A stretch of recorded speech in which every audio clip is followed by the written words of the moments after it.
We've talked a lot about Project 2025 on this show. It lays out a conservative blueprint for the second Trump administration, and some of it is now reality, like getting rid of large numbers of civil servants and dismantling federal agencies. But Project 2025's main priority, restoring traditional families. And the New York Times reports the White House is now assessing ways to convince American women to have more children, including a $5,000 baby bonus and federally funded menstrual cycle classes. David Graham joins me now. He is a writer for The Atlantic and author of The Project, How Project 2025 is Reshaping America. It is just out today. Can we start with this? When they say they want to restore the natural family as the foundation of society, what does that actually mean? Because I look at this White House, and you got the White House press secretary. She went on maternity leave for one day. The chief of staff, Susie Wiles, is clearly a woman. Lara Trump was former head of the RNC. She's now got a Fox News show and a budding music career. You got power women all over this White House. So what exactly are they talking about when they say restoring traditional American families? I think you're right. There's a real gap between what they talk about and what they actually live out. But, you know, they say they want to have fathers who are the main breadwinners with single income that can support a family. They want mothers at home taking care of children.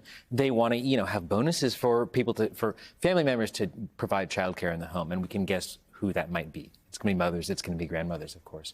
And they want people to conform to gender roles. They want boys and girls. They don't want, anybody who identifies as LGBT. And they want everything to be based in a kind of biblical vision. Donald Trump has repeatedly denied any ties to Project 2025. But if you look at the last 93 days, how close is his agenda to what's in the playbook? It has been almost step for step. You can draw a straight line from what we see in these chapters to the executive orders, to the kind of things they're pursuing, civil servants, obviously. And really, those denials were always nonsense. The people who put this together served in the first Trump administration. They served in this administration. They worked on his platform committee for the 2024 campaign. It was hogwash.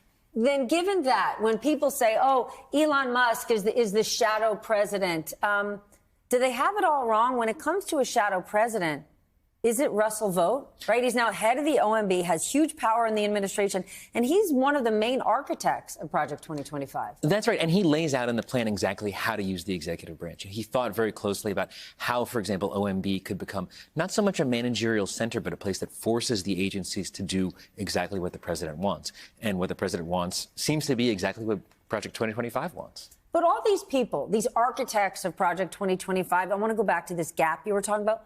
What do their lives look like? Because when I think about traditional American families, Donald Trump has been married 3 times.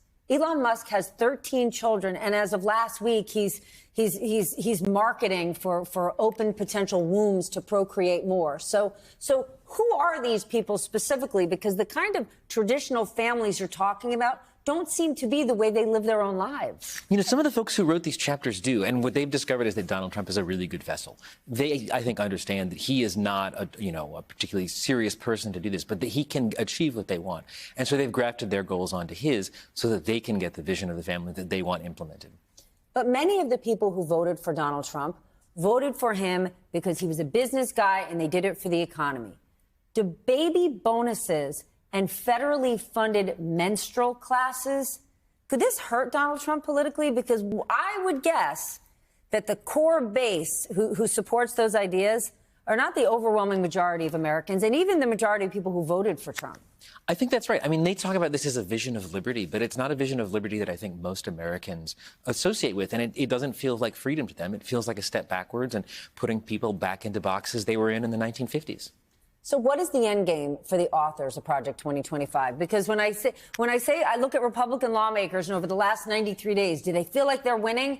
And for many of them, the answer is no. But I'm guessing for the Project 2025 crew, they feel like they're winning. That's right. They want to move things as far as they can, as quickly as they can. And they know they're going to get stopped after 100 days or after 2 years when they get to the midterms. But they're playing a very long game. They just want to move the ball forward. And they are looking, decades into the future at a federal government that will be much more restrained and focused around their goals. When Trump is gone, they're still going to be around.